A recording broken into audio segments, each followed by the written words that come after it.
आरक्षणासंदर्भात शरद पवार यांनी मोठं वक्तव्य केलं आहे। आरक्षणाची मर्यादा वाढवण्यासाठी केंद्राने पुढाकार घ्यावा असं शरद पवार म्हणाले। आरक्षण विधेयकामध्ये दुरुस्ती करावी असं शरद पवार यांनी म्हटलेलं आहे। केंद्राने मर्यादा वाढवण्याचा निर्णय घेतल्यास आमचा पाठिंबा असेल असंही शरद पवार यांनी सांगितलंय। 50% 75% आरक्षण जाऊ द्या असंही शरद पवार यांनी म्हटलंय। तर 75% झाल्यास सगळ्यांनाच आरक्षण मिळेल, कोणताही वाद होणार नाही असंही शरद पवार यांनी म्हटलेलं आहे।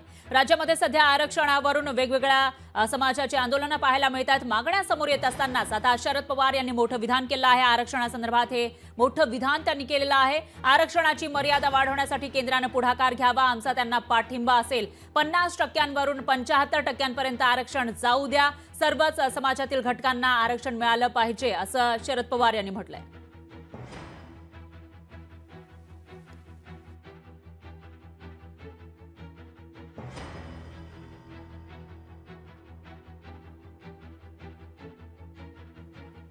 आरक्षण मर्यादा वाढवण्यासंदर्भात मोठं विधान शरद पवार यांनी केलं आहे। पण सध्या 50% मर्यादा आहे, पण हे आरक्षण 75% जाऊ द्या असं शरद पवार यांनी म्हटलेलं आहे। मागे सुद्धा शरद पवारांनी आपली भूमिका मांडलेली होती। मराठा आरक्षणासंदर्भात शरद पवारांची भूमिका नेमकी काय असं वारंवार विचारलं जात असतानाच केंद्र सरकारच्या हातामध्ये हा निर्णय आहे। केंद्र सरकारनं विधेयक आणावं आणि आरक्षणाची मर्यादा वाढवावी, आम्ही त्याला पाठिंबा देऊ असं शरद पवारांनी म्हटलेलं होतं। आणि आता त्यामध्येच पुढे जाऊन त्यांनी ही जी मर्यादा आहे आरक्षणाची ती 50% 75% जाऊ द्या असं म्हटलं। आमचा पाठिंबा असेल असंही जाहीर केलंय।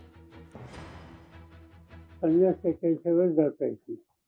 50% आरक्षण हवं असेल तर कायद्यामध्ये कायदेशीर दुरुस्ती केली पाहिजे। काय हरकत आहे दुरुस्ती करायला? आता 50% आरक्षण आहे, जाऊया 75% 50 आता आहे, 75 व्हायचं 25 वाढवावं लागेल। 25 वाढवलं तर ज्यांना मिळालं नाही त्यांचा विचार करता येईल, जिथं कमी आहे त्यांचा विचार करता येईल, याच्यात कुठलाही वाद राहणार नाही। माझं स्वच्छ मत आहे की याच्यामध्ये केंद्र सरकारने पुढाकार घ्यावा, कायद्यामध्ये दुरुस्ती आणावी। आम्ही सगळे लोक जे काही आमचे सभासद असतील आम्ही त्यांच्या बाजूने मतदान करून त्यांना साथ देऊ। त्यांच्या या वक्तव्यावरून उदय सामंत यांनी काय प्रतिक्रिया दिली आहे तेही बघूया।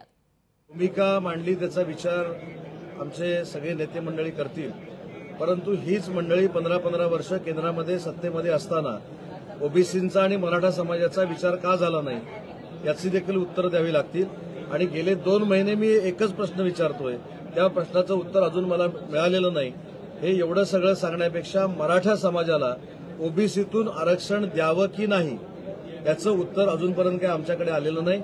आमची भूमिका ओबीसीच्या आरक्षणाला धक्का न लावता मराठा समाजाला शाश्वत आरक्षण देणं।